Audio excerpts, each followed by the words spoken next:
learning strategy is a deliberate act. Establishing measurable goals for the learning program will form a deliberate and defining thread through all development following.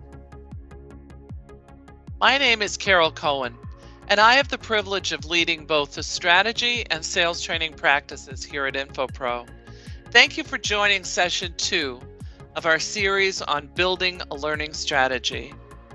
My background is in secondary education, and its focus on student-centered teaching has served me well in designing and developing learner-centric programs.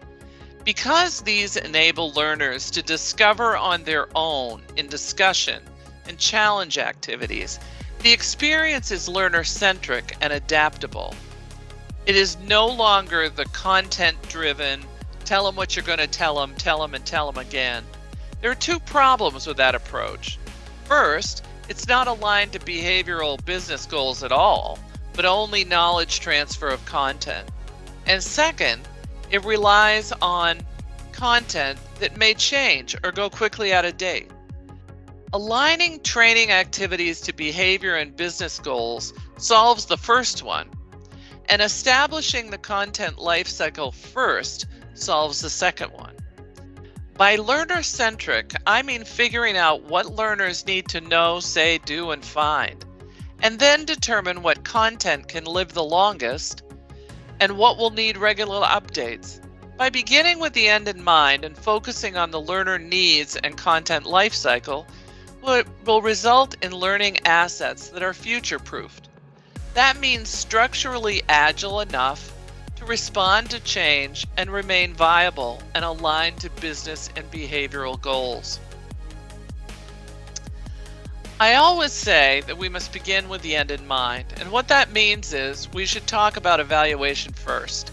So we must take a hard look at the Kirkpatrick model. Now, usually, and you've done it and I've done it, we look at it and we start at level 1.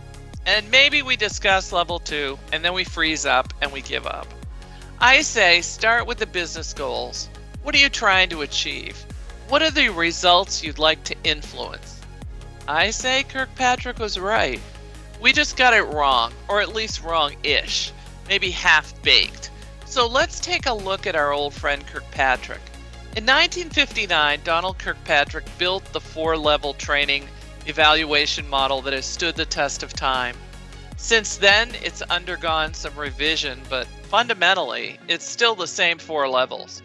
Learner reaction to the experience, the knowledge increase, the behavioral change, and the business results.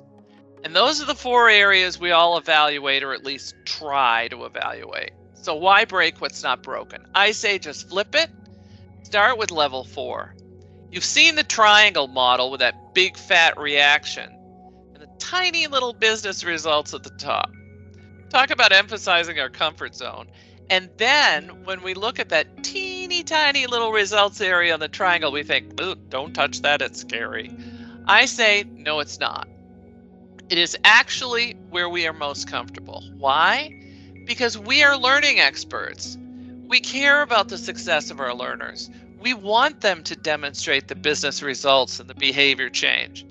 We really love that. So in truth, our comfort zone is level 3 and level 4. We just need to begin with the end in mind and establish some targets to demonstrate success. The key to tracking business and behavior change is to recognize the learner's context. And because we are laser focused on our learner, we only really care about their performance, what they should know how to do, what to say. Don't get me wrong. I want them to feel good about the class and pass all the tests, but I'm more interested in their change in behavior and how they are contributing to the success of their organization. Challenge the client or stakeholders to spell it out. What difference do you want to see? What observable behavior are you looking for?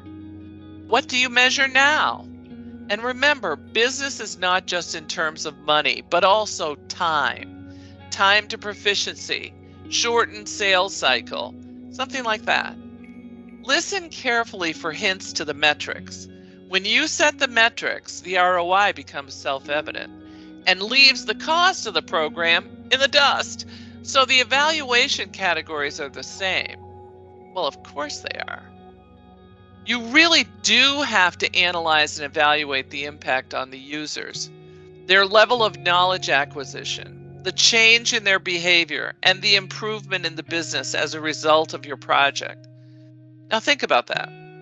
You probably have a most excellent project management plan with an evaluation of user experience and maybe some learning checks or assessments. But here we're thinking about the behavior change in those learners and that business. Why? Because that's where the value lives and that's where the magic happens. Now, let me just address that typical pushback to all this. What about compliance training? What about systems training, software training?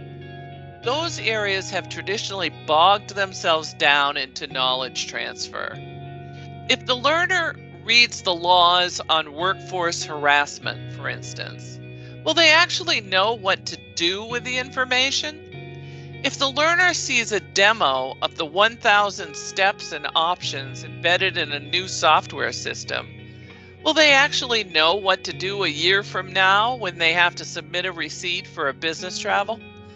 My response is, if you think about their context, what they have to do with the information, you will construct a program very differently from the one you construct solely from the content. Focus on the business results and behavior change, and you will support your intent to enable the learner's success much better. How do we craft the promise to stakeholders and clients that we will meet or exceed planned outcomes? How will we track and measure the performance transformation in our learners? What can we do to build training in context?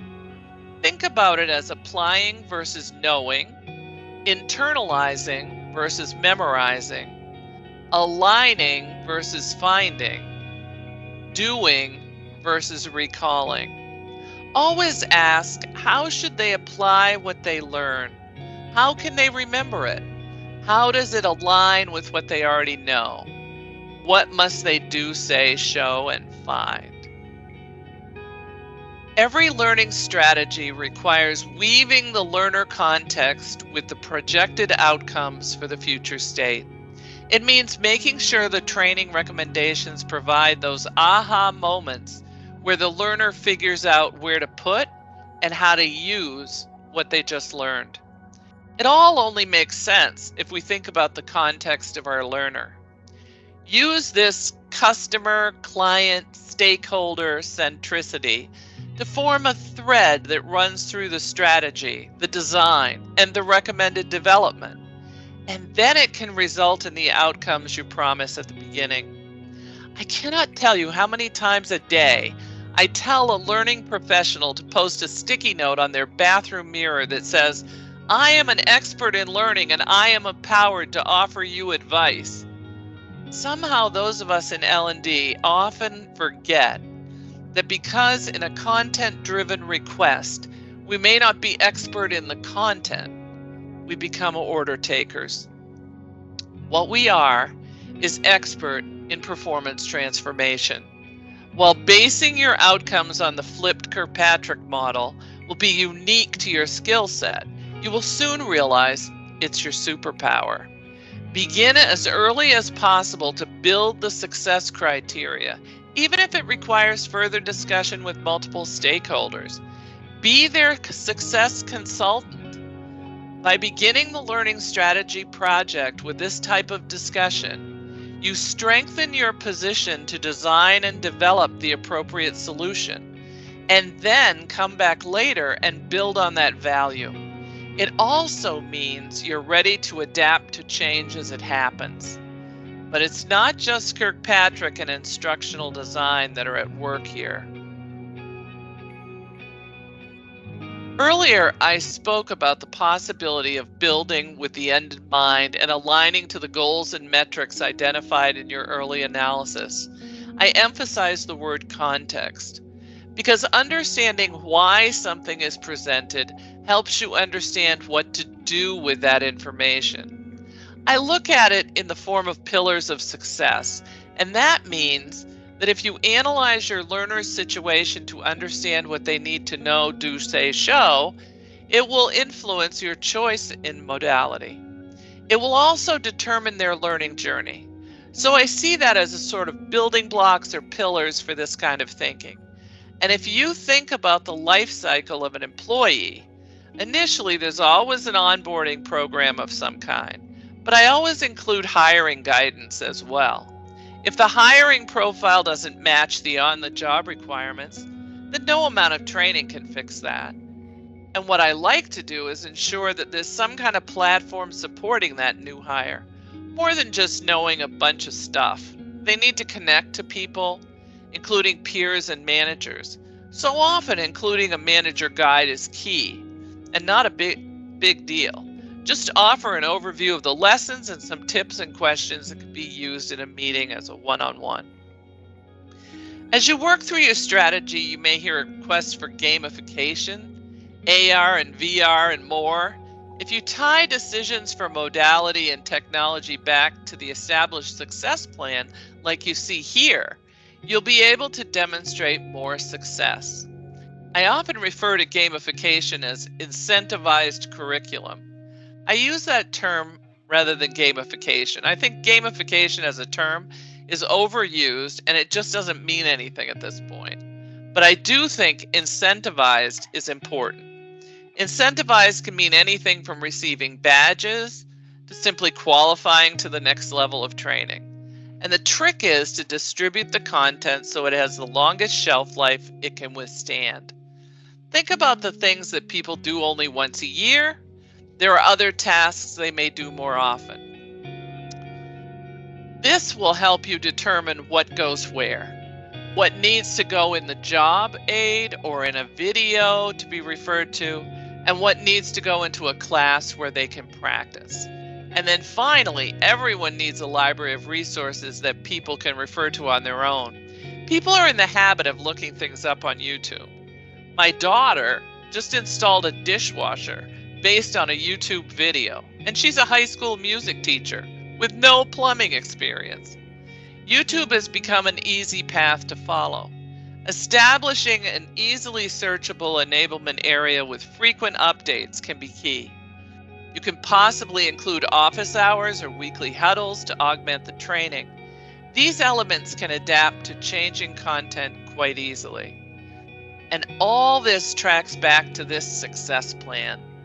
You can almost feel the connection between the metrics and the recommendations you will make as part of the learning strategy.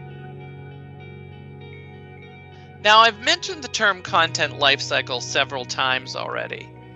This is all about future-proofing training. Yes, I said future-proofing. I'm not one for buzzwords, but this phrase may come up in the process of performing a strategy exercise, so it's good to put it in context. I go back to the term begin with the end in mind. So far, I've been talking about the learner-centric approach. What do they need? And when do they need it? This informs distributing learning assets to meet those needs. And there's another factor to think about. When I think about templates and other approaches to leveraging content for rapid development, I must focus on that content lifecycle. I was working on a strategy for a large corporate client, and I reviewed some of their training.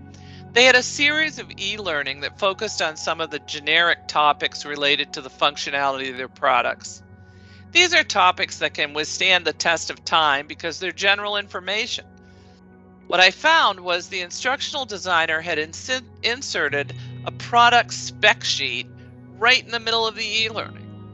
That meant that when the learner saw the sheet, their brain took an immediate detour out of the training to think about how the product information is no longer current. And that must mean the whole training's out of date. At least that's what that one little act caused them to believe. This situation was repeated in multiple e-learning assets, and you can see the value of focusing on content lifecycle. I like to look at the content and determine which of it is in flux and often changes, which of it might have a 2-year lifespan, for instance. This helps you determine which modality to recommend. And if you think about it, a one-page job aid as a PDF that can be updated very quickly, but something that is heavily digitized and loaded with graphic elements should not be updated every 6 months. It's just not feasible in time or money. So as part of the strategy exercise, take time to consider the life cycle of the content and make recommendations accordingly. Add that to what a learner needs. That is future-proofing. I can remember on one job where during onboarding they just blasted me with a fire hose about their financial tool to report expenses. This was accomplished in a face-to-face lecture, but I didn't take a business trip for a year after I attended that training. I had to use the financial processes. Do you think I remembered what to do? Do you think there were changes in the process within that year? By thinking about your content lifecycle and adding that to your understanding of the learner, you're able to establish a learning strategy that can withstand the test of time, and those assets be easily updated when changes occur in the future. So from football to nuclear physics, you must never take your eye off the ball. In the case of a learning strategy, that ball is the learner. Never take your eye off the learner. Everything about this process is personal. Humans require a personal touch, and that extends to learning. The content is important, but it only matters to the learner if it aligns to their context and their goals. For decades, learning professionals have been building templates for training. The only problem is they focused on formatting content, and they were usually people-free. In this case, consider a content template aligned to those business and behavioral goals with a set of reusable practice activities and guidance aligned to content lifecycle and how people are going to use the learning they experience. I used to work with a woman who was very engineering oriented. She absolutely believed we were going to have object-oriented training development, where pieces of training were going to be available and automated systems would pull the right content at the right moment for the right person. Training would become like an old-fashioned automat where you just put in a coin and out popped the exact meal you wanted. Well, I say it all the time. School is perfect until the kids get there. Humans require a personal touch. They require a personal intervention to help them with their own performance path. This has everything to do with aligning your flexible, open-ended design with your determination of outcomes and thinking where everything fits in terms of your knowledge of the content lifecycle. With that mindset, everything will kind of fall into place as to what can be leveraged, what should be emphasized, and what should exist in a library. That becomes your story that you tell when you present the learning strategy. So what's the call to action here? Incorporating a success plan into your learning strategy yields tremendous value to all involved. It returns measurable business value and observable behavior change. Think of it as 3 conversations. If you don't build training for external clients, then I'm sure you have stakeholders or internal business leaders with whom you work. Conversation number 1 is in the assess phase, and generally speaking, that's when they will say to you, how are you going to measure success? And I guarantee they won't expect you to have a good answer, because nobody ever does. Nobody has a good answer without that success plan.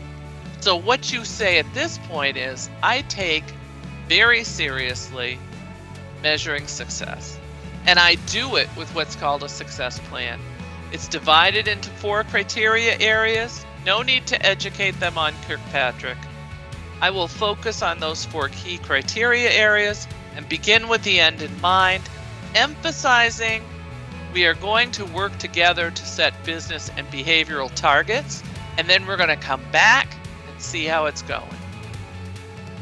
Align that success plan to a thorough understanding of the learner and the content lifecycle. That's conversation 2 and 3. By leading with this approach, you've set yourself apart from every other project, and this will enable you to build future-proof programs going forward. If you want to talk about any of this, I'm always available. Just let me know and I'd be happy to set up a call. Be sure to watch session 3, which is focused on leveraging innovation. See you next time.